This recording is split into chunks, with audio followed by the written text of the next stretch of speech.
So the White House pushing back hard against the latest leak, a copy of the president's personal schedule, which led to a lot of questions over the weekend over what the president is doing during his, quote, executive time.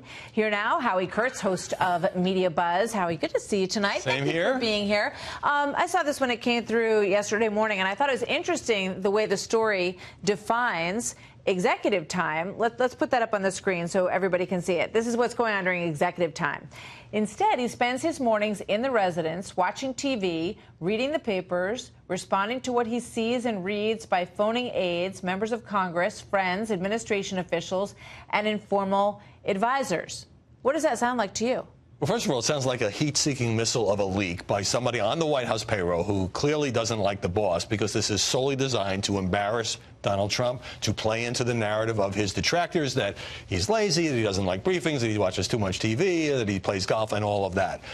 To me, and to the average American, I think, like, basically, who cares how he runs his schedule as long as he gets things done? Nicole Wallace, the Bush White House aide who hosts a show on MSNBC, says, the secret is out.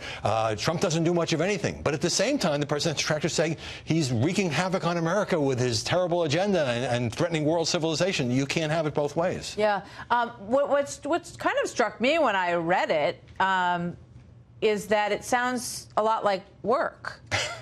I mean, he's reading the papers. He does watch a lot of television. He admits that. He watches tons of news. He watches probably almost every cable channel during the day, and you can, make whatever you want of that. But speaking to members of Congress, reacting to policy, calling people, to me, it sounds like he's sitting in the residence doing similar work that he might be doing in the Oval Office. I think a lot of Americans sort of understand that the lifestyle has kind of changed in the world in terms of where people do their work. Yeah, well, even if he just needs time to think, I mean, a president doesn't have to be boxed in from early morning to early night with back-to-back-to-back briefings, and that's not Trump's style anyway. But, this isn't a policy leak where somebody's trying to get him to move a little bit on Syria or Afghanistan or border security. It's totally personal. And, of course, the president increasingly thinks that he can't trust the people around him, because no matter how many leakers he gets rid of, these things still, I mean, as a reporter, I love leaks. But this is so personal that it really does raise questions about who the president can trust on his own staff. Yeah, it really does.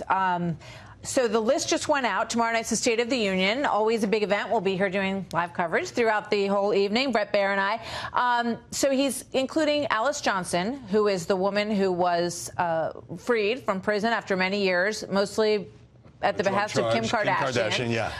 Also a number of families who've been impacted by illegal immigrant crime.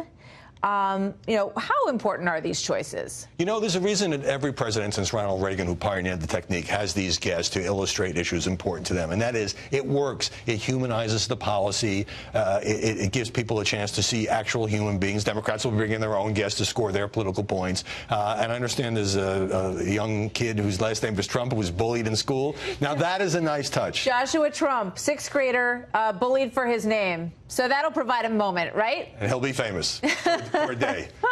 Howie, thank you very much. Good to see you. We'll be all watching with great interest tomorrow night.